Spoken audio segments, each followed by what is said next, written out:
All right, very good. So if anybody has to disappear, I've recorded the meeting. Typically, we'll run through, and usually we'd hold our questions to the end. If it's a burning question, there's not too many of us expected, so feel free to ask, but usually it'll get answered as we go through the presentation anyway. This group is all come together through David De Silva, and he's actually presenting or working at a seminar tonight himself, a real live one, so he may join us later on, maybe not, and another reason for having it recorded as well. So what David asked me to do is run through an overview of NDIS for everybody, and so that's what I'll do, and explain why the government is paying so much rent in the NDIS scheme, and also why it actually increased the rent too as of the 1st of July. So some rents have gone from $20,000 a room to $70,000 a room per room in a house, and we can have up to 3 of those houses, so that the rent is enormous when we're looking at NDIS. With you 3 guys that are here now, who's familiar or who knows a bit about NDIS?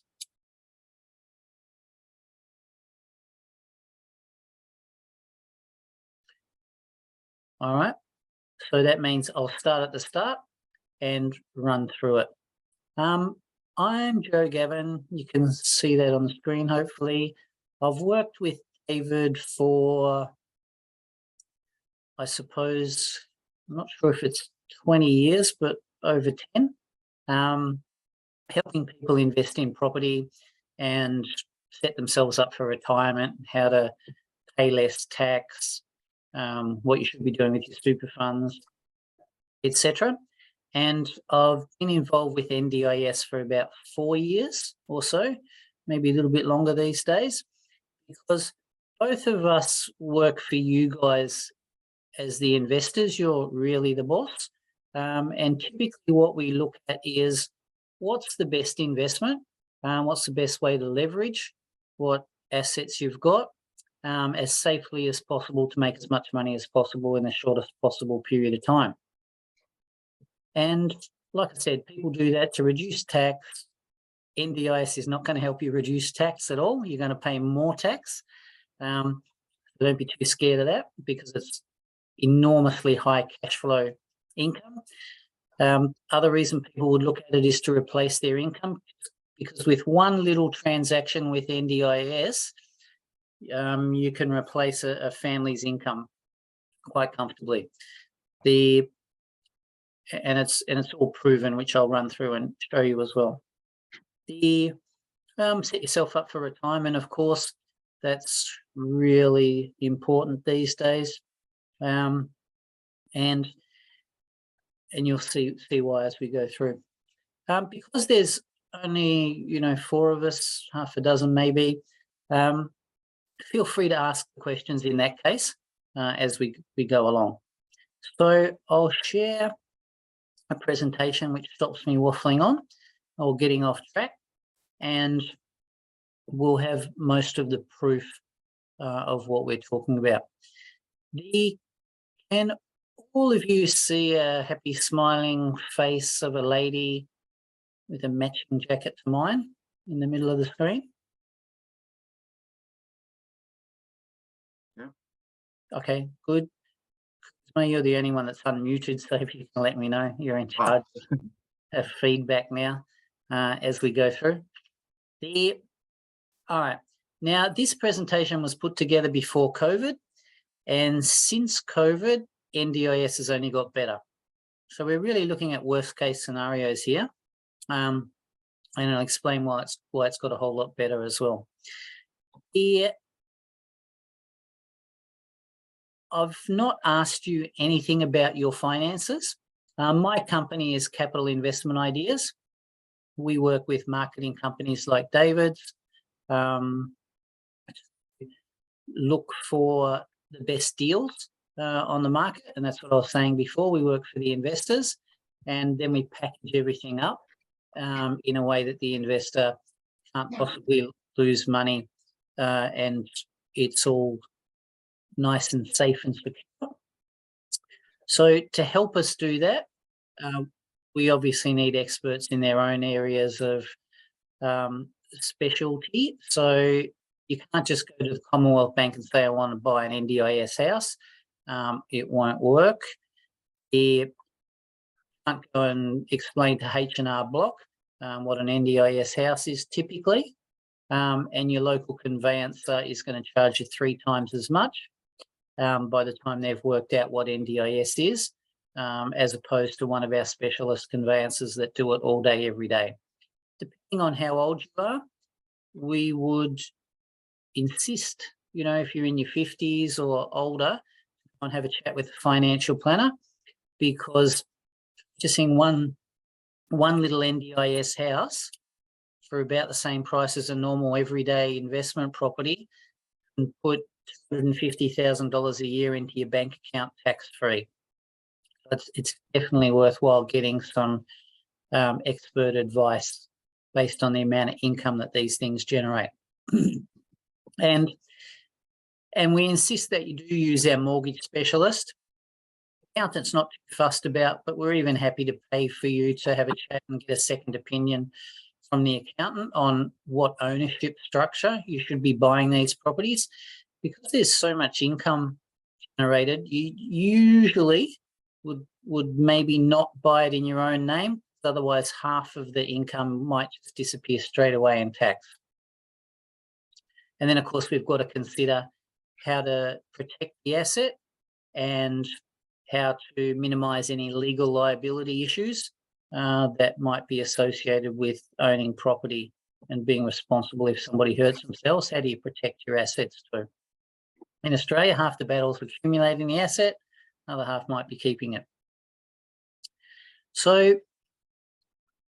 we've all heard about NDIS, especially these days and especially since the election, because it became a huge political football backwards and forwards. And when we started talking about NDIS, we were pretty much afraid that because it was a Labor Party idea, when the Liberals got in, they'd just cancel it. But as we saw from the last election, the Liberals promised to spend more money on it, and then Labor promised to spend even more again. So both of them have kept it. And even if we sign up today and they cancel it tomorrow, we've still got, because we enrolled under the current scheme, we've got 20 years of being paid rent at the NDIS rates. So we don't have to worry about it disappearing. And when you see how much money the government actually makes out of it and saves out of it, you know that they're never going to turn it off anyway. So we only started in 2016 after Labor got elected. And then, of course, it took a couple of years to get all the rules, regulations, preferences organised. Then it also took another couple of years before the banks worked out what NDIS was, because it's, not a normal house in an everyday street. It's more like a commercial investment, and it's typically a bit half and half. To get an idea of NDIS, I'll run a little video and you'll see why it cost us a bit more to get the house set up and what we're paying for. Alrighty. Reginald, can you hear the sound for the video? No. All right, I'll just start it. In fact, there is nothing on the screen at all, video-wise. All right, good. Yep, let me just go back.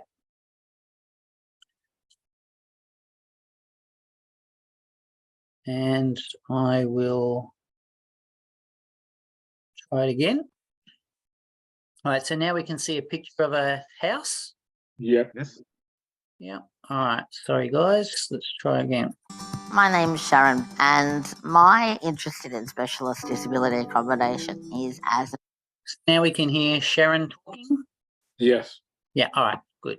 Let's just go for a couple of minutes. a participant who really wants to progress the ideas of specialist disability accommodation and how important it is to support a person's life with high-level complex needs and how that can actually make such a difference. And I really want to explore this more to actually then be able to showcase to other people what might work and how they can live and do. So why we play the video is just so that people understand what's involved in building an NDIS house. It's going to cost you twice as much as a normal everyday house, and there's good reasons for that you can't always see. But if you have a look, this guy here is operating effectively a crane, a hoist inside the house that gets people out of their chair into the bath, out of their chair into the toilet, and sometimes even out of their chair and into the bed. So the walls all need to be reinforced, the roof and the ceiling needs to be reinforced. It's a huge hospital-size bathroom as well. Do things that they never thought they could do. We've basically started to talk to the market to be able to say, here is this new segment and it's disability housing. We need to be able to look at it differently to the way we construct today. It's not a rocket science. Yeah, and then you notice, once again, giant bathroom, hospital size. There's no step anywhere through the house, even into the showers and down to the footpath off the property. Large handles on everything, wider doorways. The block of land typically has to be perfectly flat as well. It is just good design. Once we sit down with the person, the occupational therapist, the care team, I get an understanding. You see that, that we might have motorized blinds and even doors and voice activated openings and shuttings, and even proximity opening or shutting devices that need to get installed into the house depending on the person's disability. Of what the house and home needs to look like. Part of the projects that I've also run is things as understanding what home for life means. So as people age, the need changes. So you try and make the design for future proofing. I also find by going and meeting the client and their families in their own home, it gives me an understanding of what is actually needed for the person that we're building this for. Specialist disability accommodation. You notice lighting on the floor so that people can find their way around the house as well. Some people might just have low vision or have the mental capacity of an 8-year-old, for example. Is really important to me as central to the NDIS because it allows a person to have that chance to have a home, a space, be part of the community and celebrate what they really need to make that life come alive.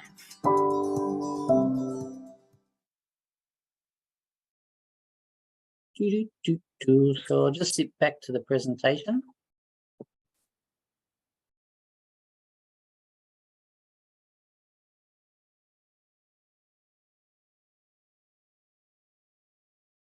And we should be on a page that says a housing shortage. Yep. Yeah. All right, lovely. So obviously David and I have been running around the country helping people invest in property, and that's been fantastic because we've had awesome capital growth over the years, and that's really only continues with another 650,000 migrants here since COVID and on the way. It can only go up. And of course, we keep hearing people whinging about a shortage of rental accommodation, but if they'd listen to David, then they'd be making money out of it instead of whinging about it. So NDIS, though, just basically comes from two different aspects. One we've got investors like us that are interested in the money side of things, but then again, you've got being come from looking after people in need and being a really good karma investment that, you know, has win-win all the way round. The very little, you know, negatives associated with NDIS at all.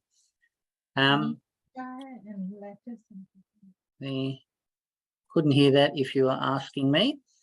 When NDIS was started to be talking about, the government said there'd be 28,000 people that need it.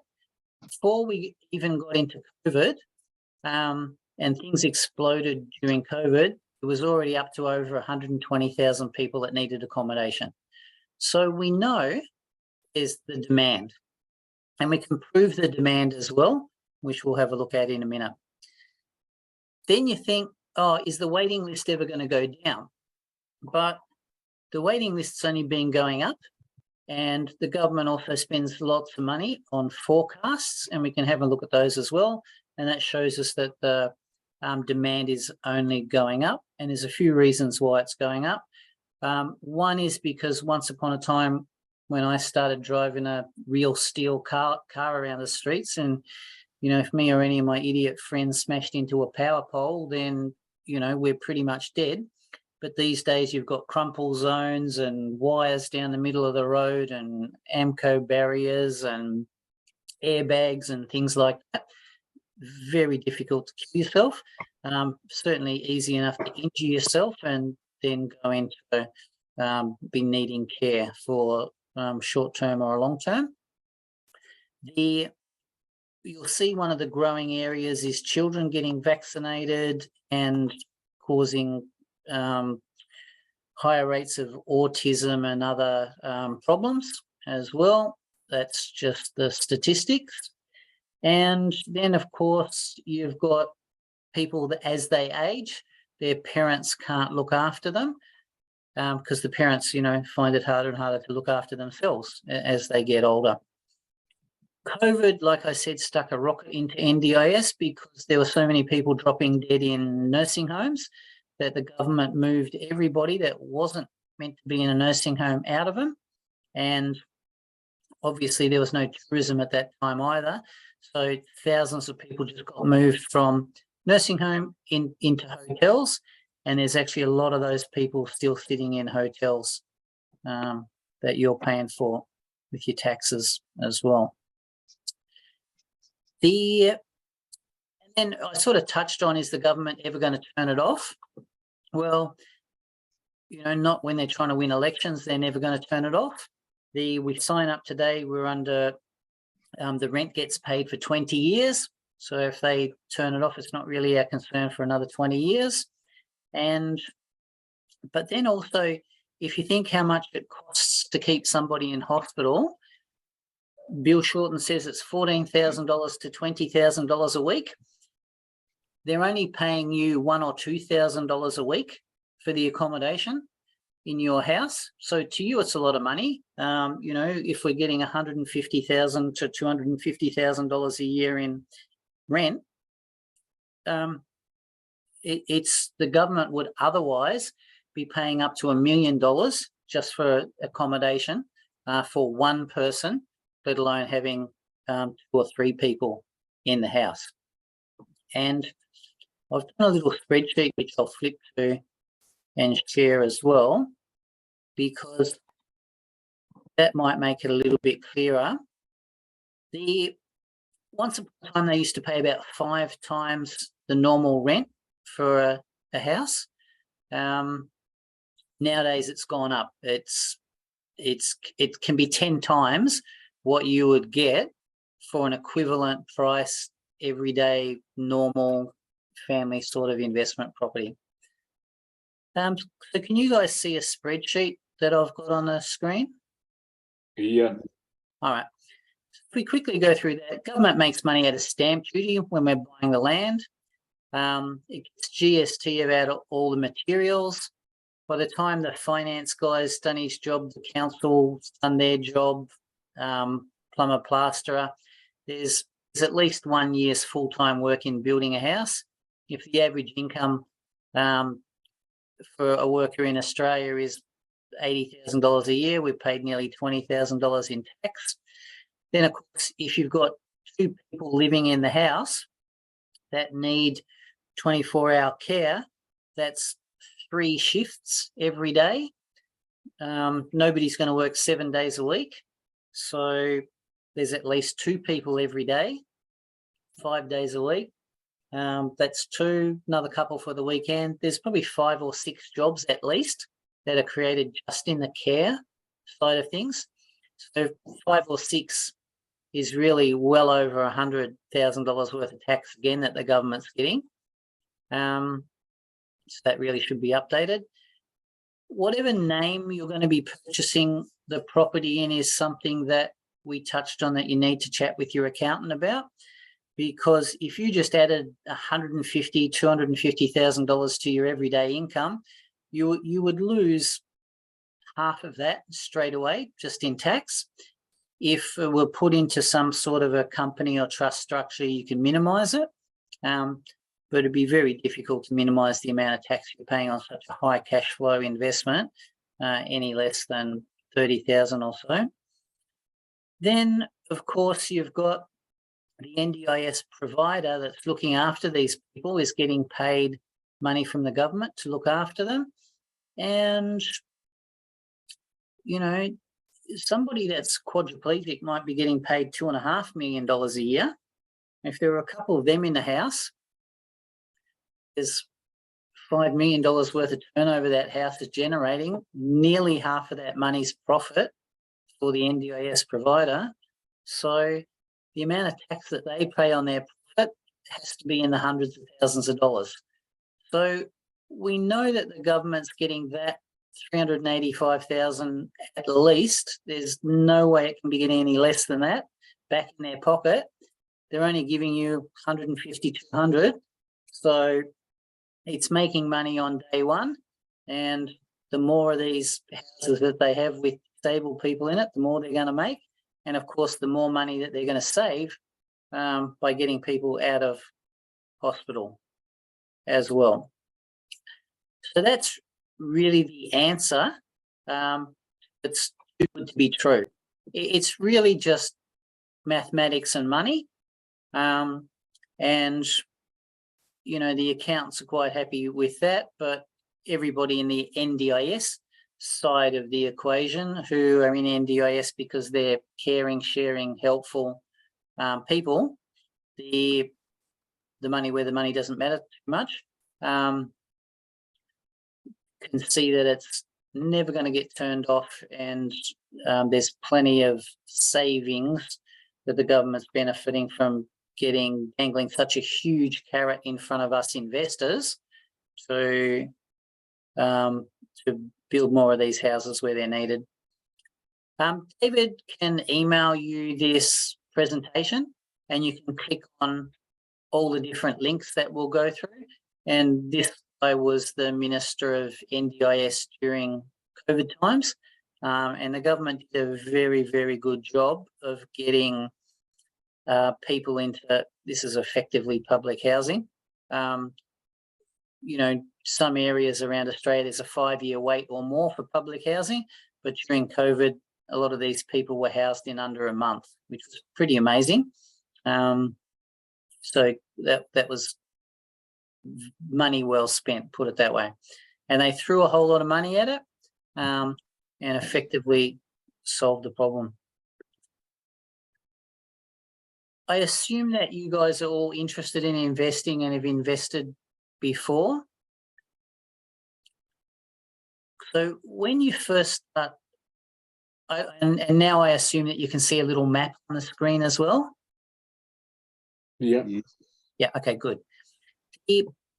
When we first started doing this, we'd investing for 20 years, and you'd always look for an area that's giving above average capital growth.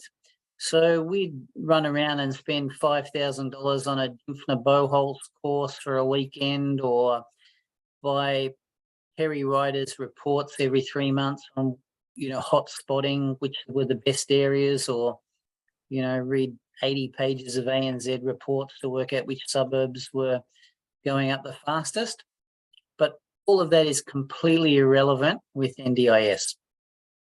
We manufacture our own capital growth, and whatever you buy today is going to be worth roughly double or more by the time it's completed and running along,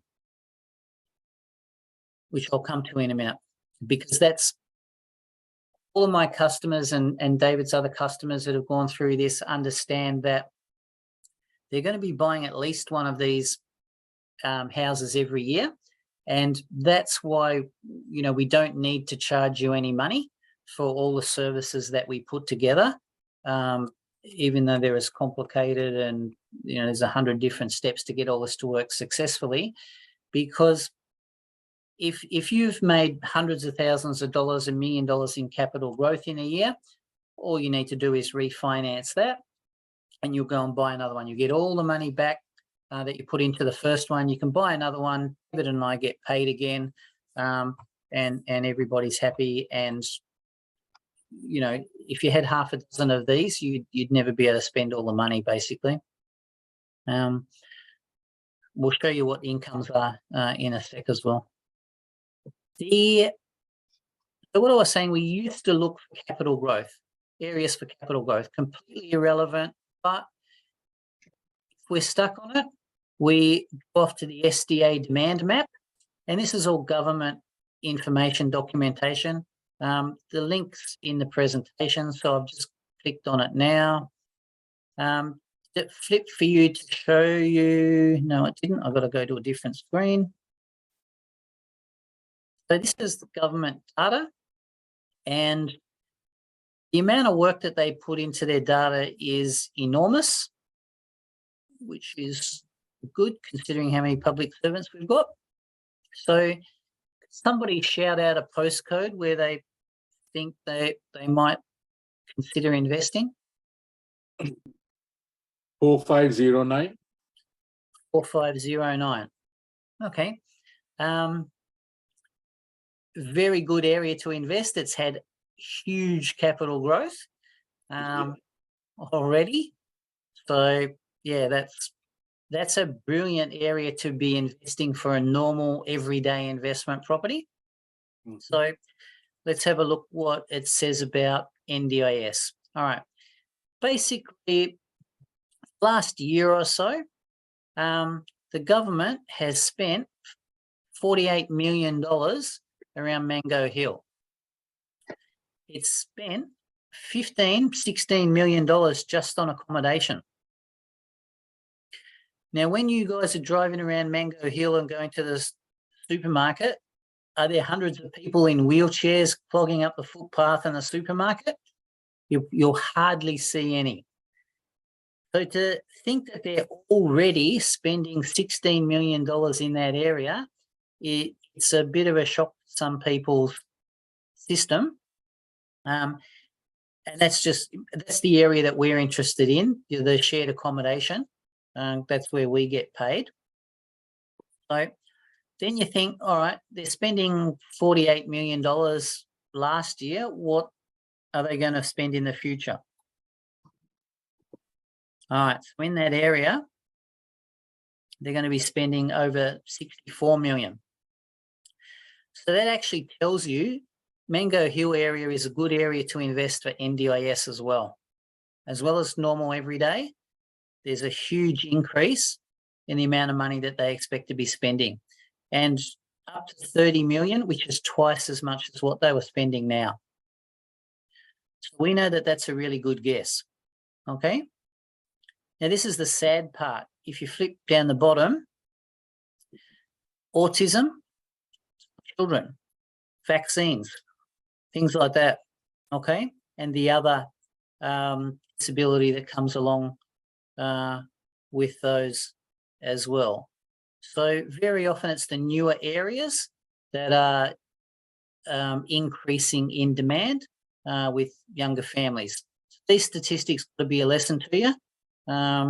don't let your kids get vaccinated, even flu vaccines, etc.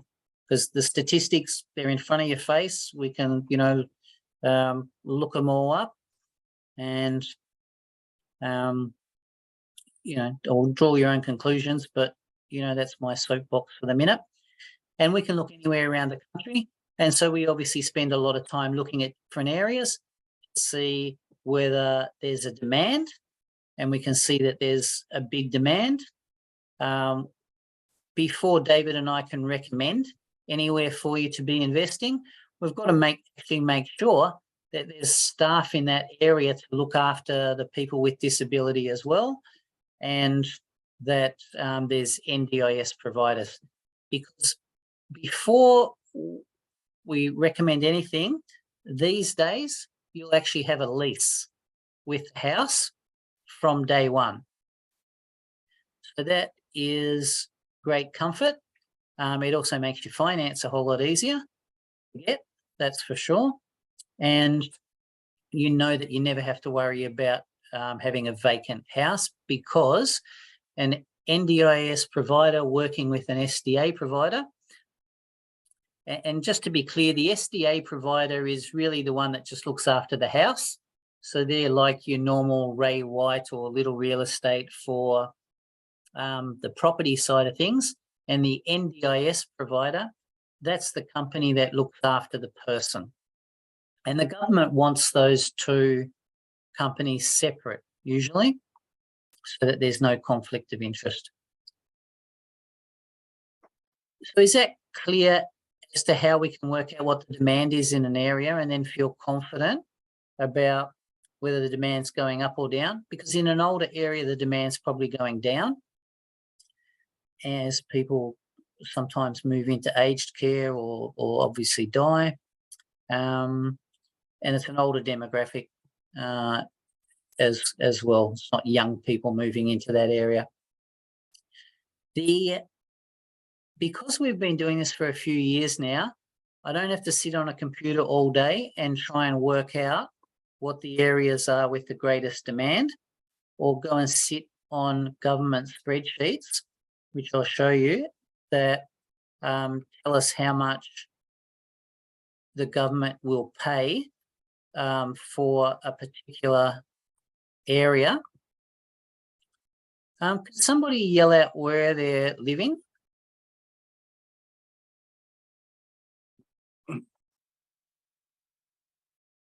Leamington. All right, so that is in New South Wales southwest, is it? Yes. Yep. All right. So New South Wales or Sydney southwest? Yeah, Sydney Southwest. Yeah. All right. I'll just line it up across the. Actually, I'll line it up across the bottom of the screen, because hopefully we'll see what the. No, we won't see what the heading is, but you can see that it says 1.0 down the bottom. That tells you how much the government will multiply the rent in that location for the whatever house that we decide to build there. So apartments, all the way up to a house with, let's say, 3 residents, they're just paying 1 times the normal rent. But you see in some of these areas, it'll pay you 2.5 times or 2 times the rent. Let me just line that up, so then we can see what area that would be when we go back over here. All right, so in the city, Sydney City and inner south, land's a whole lot more expensive. There might be more demand. So to get you to go and buy a block of land in inner city Sydney, that's going to cost you a whole lot more money. So the government's going to pay you more rent. So when we're looking at areas as to where we should be investing, this also comes into factor for when we're working for you to try and maximize the amount of return that you're going to make out of these properties. Darwin is a really good example, because if the normal rent is 1.0, go to Darwin or the Northern Territory and go and build a 3-bedroom house. or for 3 or 2 participants, the government's going to pay you an extra 26-28% for those houses to get built. So that tells you that there's actually more demand. Actually, 2 and 3 bedroom houses are down the end there. They'll pay you whatever it is, 1.2, 1.26 extra in rent if you'll go and build in those areas. So that means bigger demand, less competition because nobody else is building out there by the look of that. And that's how the government dangles an enormous carrot in front of us to help point us where they want us to be investing. And so obviously there's a lot of work behind the scenes to work all that out and to, oops, I keep going back. I'm just trying to get to the presentation again. However, even easier than that is the NDIS providers that we've been dealing with for years tell us where they want their next house built. And so as long as they will give us a lease, and these days we can actually get a rental guarantee on virtually everything that we're dealing with, then we're happy to tell investors about it and offer that as an option for them. I'll flick to a heading that says a home for life. Can you see that? Yes. Yep. Because when you heard the lady in the video, she was talking about a home for life. The consultant was also talking about home for life. And that's another reason why these things are completely different to normal everyday investment properties. The people that move into them don't usually move out. So we want to build a house that they never want to move out of. So we get our 20 years worth of rent and that they're nice and comfortable. And these sort of people don't take too easily to change either. A normal tenant's going to move out every 2 or 3 years, but on average, but these ones basically never move out. And NDIS funding also gets extended even when they hit into aged care.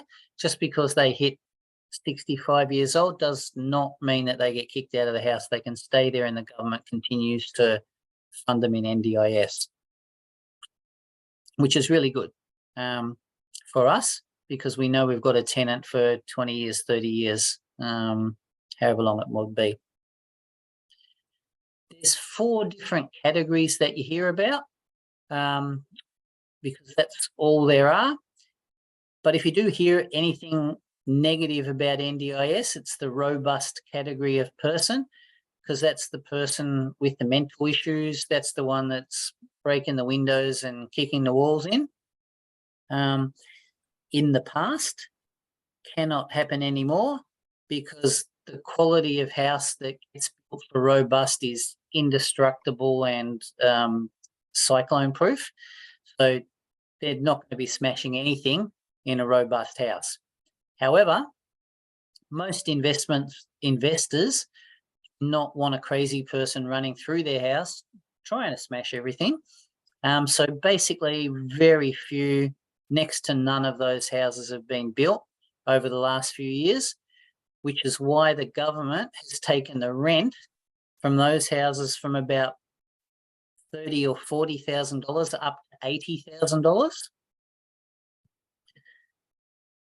And some of one of the NDIS providers that we have will give you about $250,000 a year if you build one of those houses. And it's going to cost you the same as building a house for the other 3 categories. So David will send you a couple of examples of properties that are available to purchase. One of them is this NDIS, where you get rent, but you also get a share of the profit that the house generates. And that adds up to over $250,000 a year. So that's pretty much our number 1 pick at the moment as to what we should be investing in. And just remembering that the houses are indestructible these days. And I'm just reading a chat. So feel free to stick a chat in as well. And then as you think of it, so you don't forget it, and I can answer that as we go along as well. Yep, that's good. So if we build a house for high physical support, it costs you the same as a robust house, and we can have somebody that's fully accessible, so they're in their wheelchair but they can look after themselves, or we can put an improved livability person into that house as well. So last financial year, the rent that we got for improved livability was, let's have a look. I'm sharing a different screen, or maybe you can see it. Anyway, this is how much we used to get last financial year for a high physical support house. It's just off the page there. With 2 residents, we used to get $47,000 per room, plus $10,000, which I'll explain in a minute. So we get about $120,000 a year. This financial year, if we go to a high physical support house with the on-site overnight assistance, we're getting $80,000 a year. So we've gone from $120,000 a year in rent to $160,000 plus the $10,000 that I talked about before, times 2, $180,000 a year. If anybody thought that the government was going to stop it, if they were going to wind it back, then 100% incorrect. They've actually increased it, and they've increased it enormously. Huge increase. So that tells you that they're saving money somewhere else, or making money, or that there's an astronomical need for NDIS housing, like we've been telling people. Yeah, back to those different categories. And the good thing about it is that once upon a time improved last year, once upon a time, only not that long ago, a couple of weeks ago, that we were getting $20,000 to $30,000 a room. Now we're getting $70,000 a room.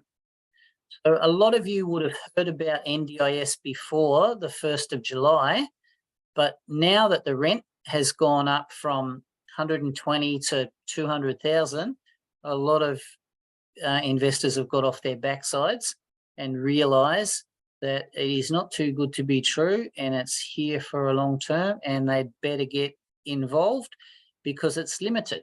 There's only so many disabled people. Once they move into your house, they're not going to move out. If they move into a different investor's house, they're not going to come and move into your house. So very limited from that point of view. Secondly, we can only put 12 to 15 rooms in a street. So you can't have a street full of NDIS houses. Maybe you can have 5 houses to 7 or 8 houses in an estate, if it's a new estate, or if it's a road, if it's a very long road. So very limited. The amount of builders that are NDIS certified, there's a handful of them that are any good, same as anything.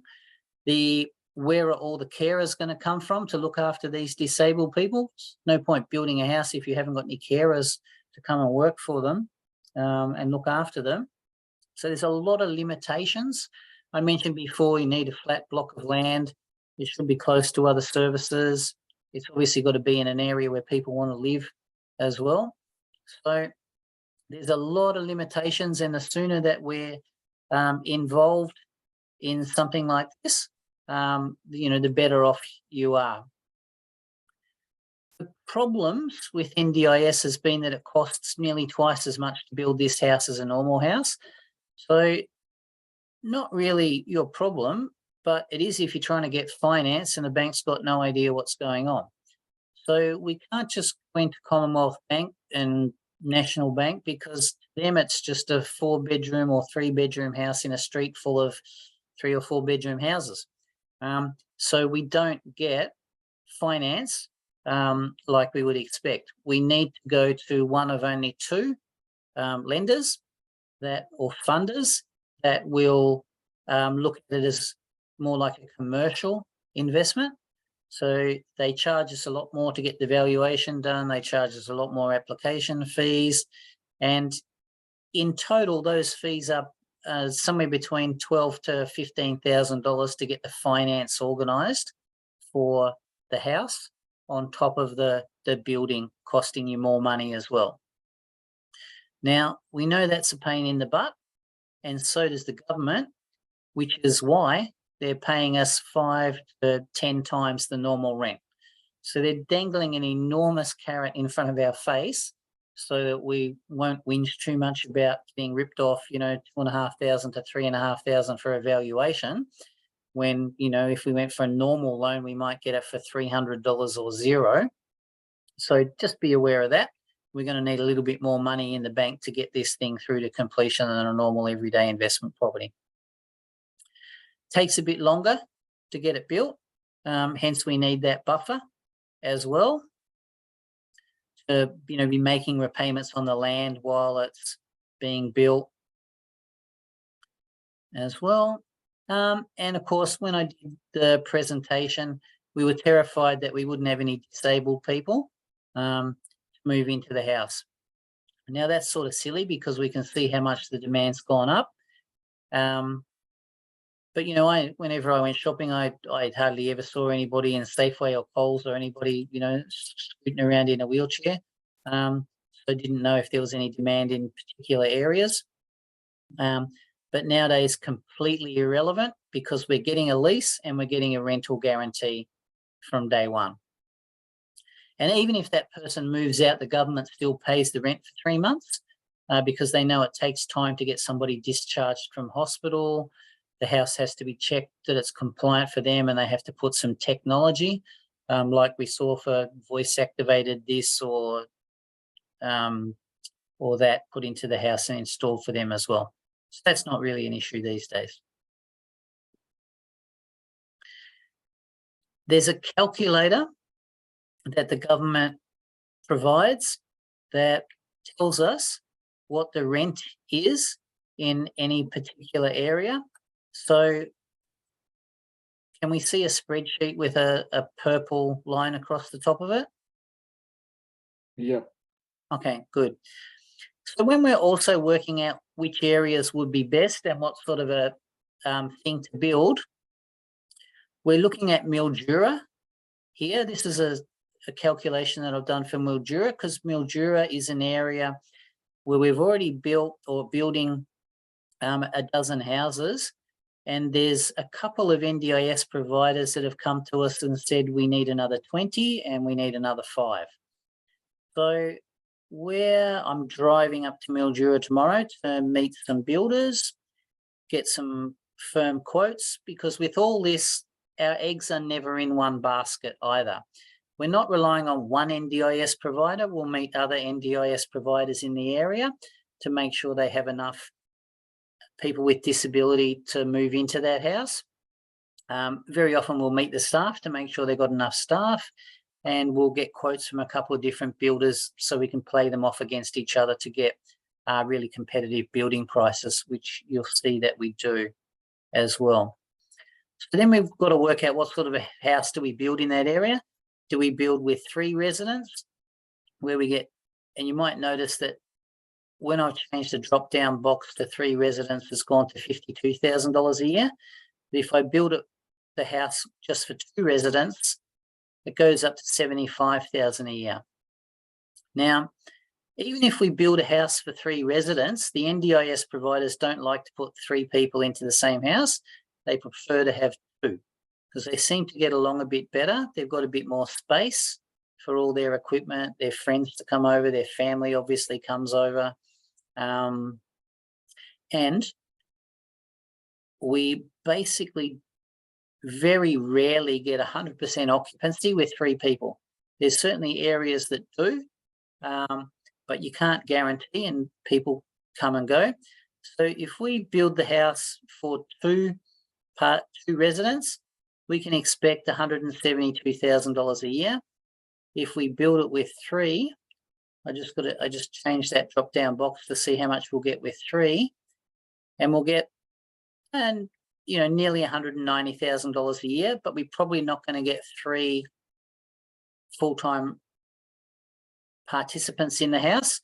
So we've had houses completed since the end of COVID now, and very rarely do we get 3, but we have never had less than 2 in the houses. So therefore, we actually might make more money by just building a house for 2 people than 3. And the government slants it that way because that's what they're encouraging us to do, because it's easy for 2 people to be friends and get along, and therefore mental health outcomes, as opposed to having 3 people in the one house and all the comings and goings associated with extra carers associated with them. So what I'm trying to do is squeeze out the maximum returns in different areas for whatever investment budget that you've got. So if we went from Mildura, where I'll go back, sorry. If we went, from Mildura, let's go back to 2 residents, $172,000 a year, and we say, all right, well, I can afford to go and buy in Darwin. How much money will I make in Darwin? Then ST, a little bit fiddly. Sorry, guys. But anyway, you'll get a few examples of, all right, so we've just gone for the same cost house that it's costing us, the income that we're getting is now over $230,000 a year. Can you see how that changed? Yeah. So that's how we're maximizing your returns. NDIS is fantastic, but picking an area, assuming that we've got an NDIS provider, assuming we've got carers, and of course that we've got disabled people, that can make a huge difference. So if we spent about $900,000 on a normal investment property somewhere around Queensland, we might be getting $700, $800 a week in rent. Here, we're getting just under $5,000 a week in rent for a same price house. So you obviously understand why NDIS is very popular at the moment. And so the spreadsheet that I was just poking around in was an updated version of this that's come out on the 1st of July. We also get a couple more incomes. We don't just get rent. We get 25% of their disability pension. That's their contribution to their rent.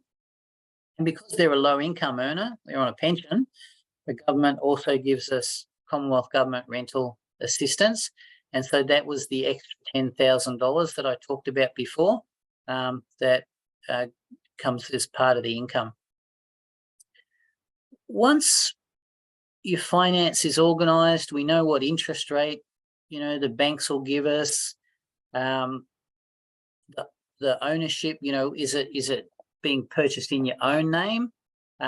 So there are advantages to buying things in your own name because you might only need a 10% deposit. If you buy it in a company structure to reduce the tax and provide a bit more legal protection, then you might need to come up with a 20% deposit.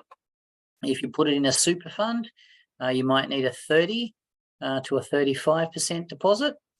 So, and there's always a cost of money as well. A lot of people will just borrow money from an existing house to use as the deposit for the NDIS property. So we can add all those costs into a cash flow and work out exactly how much money is going to go into your bank account every week based on worst case scenario and based on a best case scenario too. So there is no guesswork with NDIS.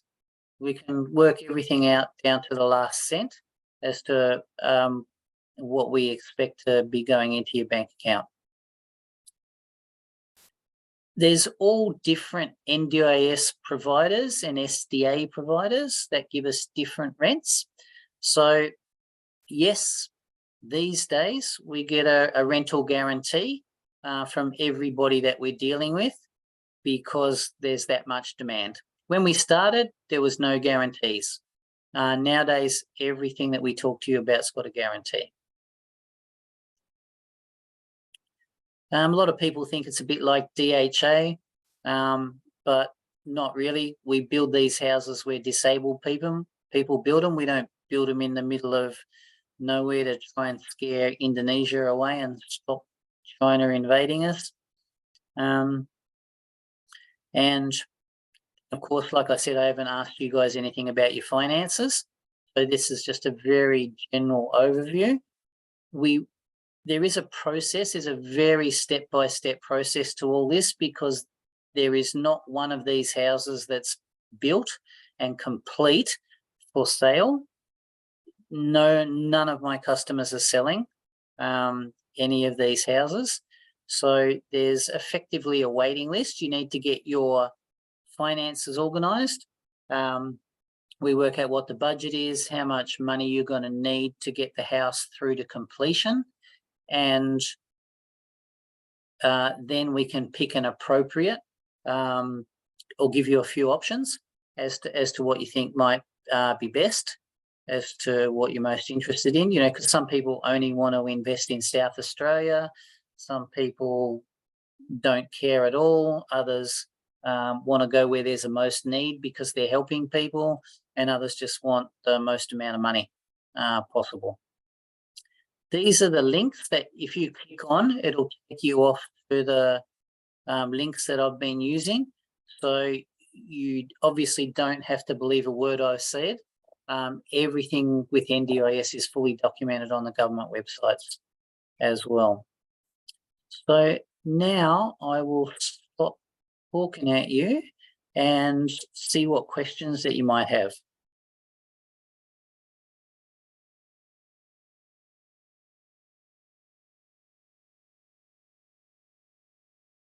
If there's no questions, feel free to email me. That's there. Email David. We will send you some examples of what's available and the process to get yourself ready to go and take one of the options for what's going to come up as next. Remember I said there's limitations. So we'll usually release maybe 5 to 10 properties at a time once all the T's are crossed and the I's dotted, including a lease, including a rental guarantee, including draft building contracts. So everything that your finance person needs to get approval for you. All right, how long are the leases and the cost to sell or return the house to a standard house later on? All right, so the SDA providers are typically all different. So some of them will give you a 10-year lease with 4 5-year options. So that's actually a 30-year lease.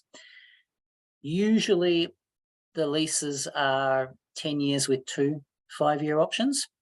There's some NDIS providers that just give you 2-year by 2-year at a time leases.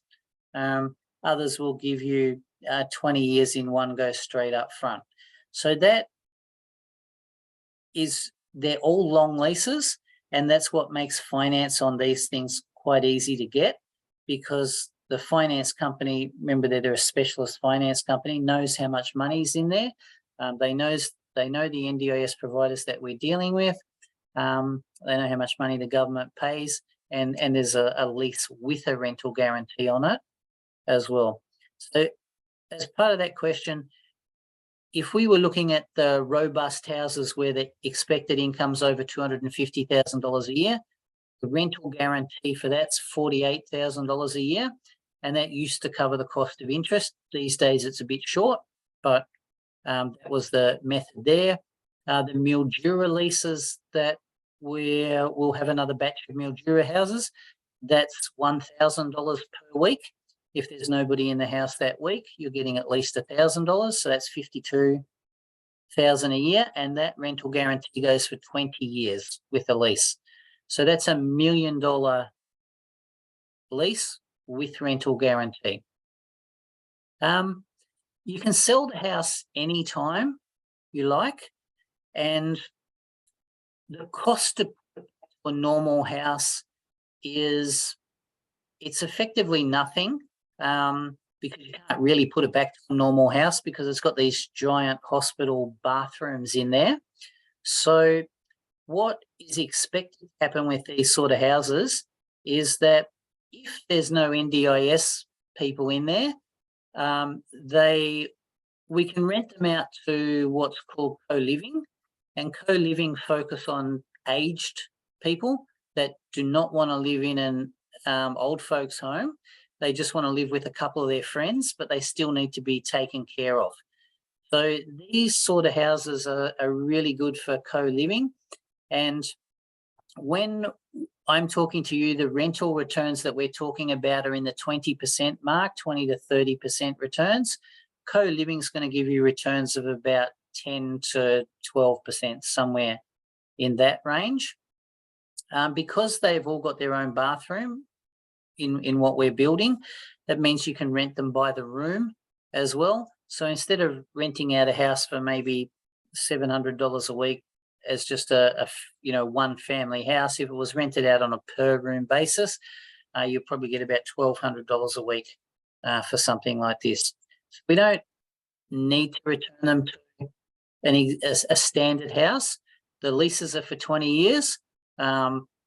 And so in 20 years' time, what we would typically expect is just to knock that house down, and you would have a whole lot more money then. And you could build 4 apartments or 6 apartments, depending on the size of the block of land exactly, because we do try and buy as big a block of land as possible so that we can put 8, 12 apartments on these things. And I don't know if you remember when we touched on the little spreadsheet, the return per apartment is about $100,000 per apartment.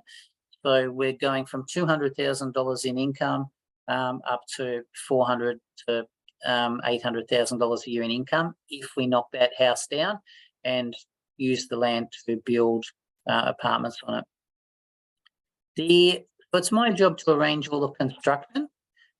You don't have to do anything. As an investor, you just have to invest your easily earned money, because usually people are just refinancing from capital growth to other to the next property. So there's no real point you trying to pick a location, because then we've got to go find an NDIS provider, got to go find staff, got to go find disabled people that want to live in the area. And if we build one house in one area, that's actually going to get built after 5 houses in a different area are going to get built, because we all know of the building delays with COVID, shortage of building material, shortage of tradespeople. I've got a 25-year-old son who's a plumber who earns more money than my 32-year-old son who's a specialist emergency department doctor. So trying to scatter and do construction or arrange constructions yourself is going to put things on the bottom of the pile for the builder. We're doing a batch at a time. That gives us better pricing. It means it all gets done at the same time. The NDIS provider doesn't want to be driving all over the country to pick people up and send staff off to. He wants the houses close together in a particular area as well. However, having said that, if you've actually got land already or an old house, all we need to know is the address, and then David and I can do all that homework that I've mentioned to you to see what's the most profitable thing to put on that particular block of land. And we would then get a lease for that, if it were possible, from an NDIS provider, if there was the demand there. as well. So we can do both. All right. Just let me make sure this is Ravi's question. Make sure I've answered all that. So you don't have to do anything yourself. We get multiple quotes from multiple builders. If you've got land already, then we'll entertain it. But just understand it's not going to be on top of the pile. Because one of the other constraints that I talked about is that it has to be finished within 12 months for the NDIS providers that we deal with. The reason for that is that it can take 12 months for a disabled person with disabilities finance to be approved to go and rent a house. And if it goes over 12 months, their approval can lapse. So then they've got to start this process again, which can take another 12 months, and they're never going to end up with a house. So when we're building a house, we have to get a commitment from the builder that it's going to be completely finished in under 12 months. And of course, that counts out a lot of builders. And of course, all the idiots like Porter Davis and, Metricon and those sort of people that just employ salespeople to take as many orders as they possibly can. And then they increase the price on you and string it out. They don't care. They're salespeople. They're just making commission on selling houses, one-off. So it has to be finished within 12 months. So therefore, the builder can only build a certain amount of houses. He can't go and build 1,000 of these houses at all. So there's limitations from that point of view. So we know that it's going to be ready in under 12 months from the time that we kick everything off, we sign everything up. The houses are all cost about the same. So that's actually one of the most important things I forgot to mention. The houses are all around the $650,000 mark, maybe up to about $700,000. Now that's basically a bargain, and it also helps us get our finance organised, because what the government says, I've got another little purple spreadsheet here, Exhibit 18, so it comes out of page 50 something out of the updated report on NDIS. If we were to build a high physical support house, like I've been talking about, with 2 bedrooms, the government says that house is going to cost just under $1 million to build. If we were building a 3-bedroom version of that high physical support house, the government experts have calculated it costs $1.07 million to build that house. So we're building those houses for $650,000 to $700,000. So it's a bargain from that point of view, which means our finance, the valuations come in okay, and you can borrow, up to 90%, like I mentioned before. So that's another reason why we're harassing more than one builder for any particular location to help play them off against each other. And so the only difference is going to be the cost of the land. So land in Mildura costs us about $200,000. Land in Clyde North costs us about $500,000, and the rent's about the same.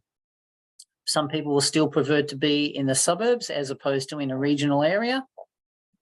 So you'll certainly get a couple of different options there as well, if that makes sense. And any other questions, guys?